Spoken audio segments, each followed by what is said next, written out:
The Crystal Charter, Daughter of the Red Seal. Read and written by Rebecca Sewell. Chapter 11. Sleep came quickly to Maebe that night. She wanted to leave at first light with Mouse in tow. He had agreed to Maebe's scheme with a cynical laugh. She had somehow convinced him to go into the mountains and track the goat herder down. If the council were going to demand Mouse tackle ridiculous problems, she was going to help him solve them as fast as possible. A hike into the mountains would clear his head after a day of politics, and the confidence that came with fixing the most awkward request would boost him through the other audiences. When she told Mouse she wanted to send the herder a flitter, he'd rolled his eyes. I don't think it counts as discussing somebody's problems if you just send them a message saying, "I understand," without making any real effort to meet them and actually understand, May. "I don't mean send a message," she grumbled, preparing a pot of fragrant mint needle tea to soothe his headache. "I got Lilov to make a flitter that we can follow." "Why would we follow a flitter if the message is already on it?" he asked with a level of density that had Maebe massaging the bridge of her nose. She poured a cup of mint needle for herself. "So we can speak to the person that the message is for. Say if the person we're looking for wanders between different mountain pastures and we have no idea which one he'd be at," she explained through gritted teeth, waiting for his understanding to click into place. "Oh, I get it," he exclaimed, sitting up. "Follow the flitter to go and find him. If we leave first thing in the morning, we can easily get to the main pastures before noon, and be back with loads of time to get ready for meet with Atalor," she elaborated. "One problem down." 1 out of 40, he sighed. Still, one big problem down. Some fresh air, a clear head, citizen feels appreciated, then off to meet a wizard after a successful day. Rather than holding this mock court all day and being worn down, just meet the other moaners the day after. Mouse had gotten ready on time, offending everybody with his visually loud jacket again. Maebe gladly draped her cloak over herself, holding it shut against the early morning chill blowing in from the sea. Enchanter Lilov hadn't provided Maebe with the modified flitter, much to her unsurprised irritation. She stood alongside Mouse as he banged on the enchanter's door. The gloomy witch opened up slowly, greeting their feet. "What?" he mumbled, rubbing his eyes. The scent of toasted acer seed wafted out of the dim-lit room. He glanced up and saw the prince, jumping and straightening his nightclothes that he was still wearing, an oversized shirt and loose undergarments. "Enchanter Lilov, yesterday you took instructions from Miss Sumine to modify a flitter. She informed me you'd have it ready by morning." "Well, where is it?" Mouse demanded, in a tone that made Maebe want to both stand taller and snort at her friend's stately demeanour.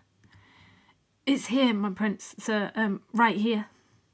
The alarmed witch flicked out his arm, and the charged flitter appeared in his palm. Lilov's face went pale. "Did you just use raw magic?" Mouse asked, with a single eyebrow arched expertly in silent judgment. "No, Prince Mouse, Morcelus. I did, but I'm so sorry, my prince, Maebe didn't think it was possible for the witch to turn paler, but he had somehow. Now he rivaled a corpse. "I suggest the next time the daughter of the Red Seal asks you to do something, you respond as if I had asked you. Be glad I'm in a hurry this morning. If I see anything like that again, I'll be discussing your actions with General Nyla," Mouse finished. "Oh, well, thank you, Prince Morcelus." Enchanter Lilov bowed deep. His shaggy hair could have brushed the doorway floor clean, if he had a mind to. The flustered witch's nightshirt slid up his back, showing them his pasty skin and knobbled spine. Maebe had reached the end of the corridor before she heard him stand straight and click his door shut. She was used to the mocking attitudes of nobles in the palace, that she forgot Mouse could command such raw respect. "I really like that guy," Mouse smiled at her as they stepped onto a sunny balcony to eat breakfast with the sunrise. "Lilov?" she questioned, unsure who he meant. Youngest witch ever to join the Green Military. Pretty smart, too. No interest in chemistry, so the Night Guild rejected him. He got permission to cross the wall with the artificer applicants, though. "Lilov," she couldn't help but repeat herself. Smart enough to know that being a hedge witch would be hard work, and to know that joining royal service was better than working for the guild. They would have put him in the mines.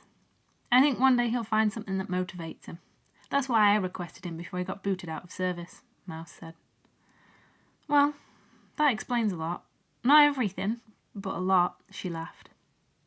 The half-prince and the merchant's daughter scoffed a plate of eggs and toast with thick syrup, then a selection of vibrant fruit. Maebe stuffed some extra food in her pack for lunch. They dived into the inn's carriage to take them on a direct route through the city, speeding past the busy market stalls, setting up for another morning of trade, before being dropped at the foothills of the mountains. They started the ascent into the low slopes shortly after leaving the carriage. It had left them on one of the roads that followed a cart path to the crystal mines. The mines grew and harvested crystals from salt pools deep within the hollows of the blasted mountain range, providing enough for the entire country. Once they were mined by trolls that worked for the Artificer Guilds. Trolls had been driven from the country centuries ago, leaving witches to maintain the crystals themselves. Why is Edic not coming? Doesn't he have to keep you safe all the time? Maebe asked Mouse, as she pulled the custom flitter from her pocket. I asked him not to, Mouse said, finding the red on the cuff of his jacket fascinating. I thought it'd be nice to give him a day off. So, just us? Oh, they're only herders, May. I think you can keep me safe. You even brought your pretty knives. Mouse pointed at the daggers, sheathed at the base of Maebe's spine with a smirk. Maebe ignored him, and murmured Joseph Nunt's name into the yellow crystal. Flicking the cage of the flitter's body open, she dropped the gem inside. The tiny brass wings buzzed to life in Maebe's hand, and she let go of the shining contraption with a smile. It shot high into the air and swiftly out of sight. Lylov! She growled, the smile from her face melting like candle in a house fire. Well, nice try, May. Next time... Before Mouse could finish speaking, a whir of mechanical wings sounded, and the intricate machine fell from the sky and stopped in front of his nose, before bobbing steadily away to the north. See? I told you he was smart, Mouse grinned. They followed a steady path up the foothills, views of the ocean beginning to dip out of the view behind the curve of the landscape. Clest vanished behind its own cliffs until even the highest domes disappeared. The first sounds of songgoats bleated ahead of them, a noisy flock singing and foraging in the rocky grassland of the low mountains. Following the flitter, they saw a stony-looking herder glowering at them, with a crystal-carved pipe hanging from his ruddy lips. 2 people was a bit of a small group to hunt the mountains for missing herders, ain't it? He criticised as they neared. Good sir, we're here to speak to the head of the Songgoat Herder Committee, Mouse replied, as Maebe chased the flitter to stop it flying too far ahead. She stifled her grin. Every time she recalled that the Songgoat herders had formed a committee against the crown, it made her want to laugh. Oh, so you're the poor bastard they sent to talk to Joseph. Quite literally, Mouse sighed. Do you know if he's nearby? Probably. But he's not going to be happy there's only 2 on you. You were expecting a full search party, the herder spat. Look, we just got told to come and talk to him, Maebe interrupted, annoyed with the herder's tone. We're not a search party. We didn't know he was expecting one. Ha, course you didn't. You have an East Wing twang. East Wingers don't give a goat crap about us here. I'm telling you, I know of 2 herders gone missing, and more if you ask around, he called out over the sounds of his vocal herd. We will be speaking with Joseph today. With further details, I'm sure we'll be able to help locate your friends. Mouse inclined his head to the herder. Thank you for your assistance. The farmer only scowled at them, and then spat on the floor, flecks of it landing on the man's own overalls, making Maebe wince. He resumed sucking on his pipe, and leered after them as they trailed further into the foothills. The surroundings fell quiet. The musical bleating of songgoats faded. The flitter led them higher, through wide grassy fields interspersed with pale grey rocks that slowly vanished in favour of heavy woods and boulders that flourished cloaks of moss. They would have to make it over the peak and into the next valley pasture before they found anybody else. I had no idea that The people of Clest dislike the Eastern Wing that much, Mouse stated to Maebe, ducking under a low branch. The people of Clest don't like authority. Even their own council, Maebe informed him.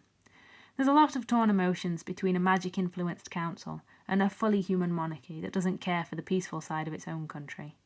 You'll get a different opinion from every person, and each voiced just as strongly. And yet, they live with the shadows of the blasted mountains over their home. Every single one will preach peace. Maebe admired the brash nature of Clest. She'd always loved reading about the history of the magical city, and visited most years after a summer spent trading.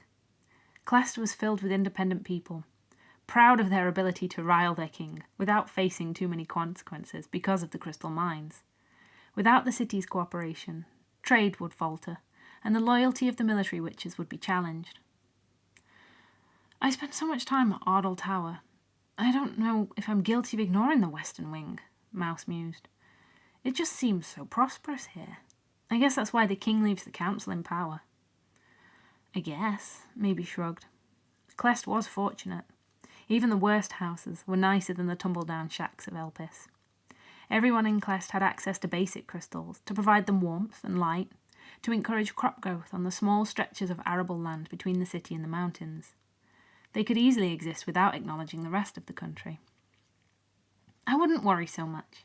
No matter how peaceful it is, someone will always have problems that they want to blame somebody else for, Maebe added. But that herder must think my family is useless. And it's not that I don't want to help. I do my duty by maintaining a ward tower and the era crystal inside it, Mouse sighed. The Western Wing will never have to fear an attack, and the Eastern Wing only feels safe because of the ward towers, he sighed. Perhaps you should request a post at a more active spot along the border, Maebe pried. Prince Jaciel was mostly stationed in the south, at Mandible Tower, the only ward tower that was plagued by attacking Thrae, even in the cold of winter. Prince Eorgana was responsible for maintaining the wall between the Green Kingdom and the Northern Lands, and Princess Morgana presided over Elpis, whilst the king travelled between the swamp borders towers.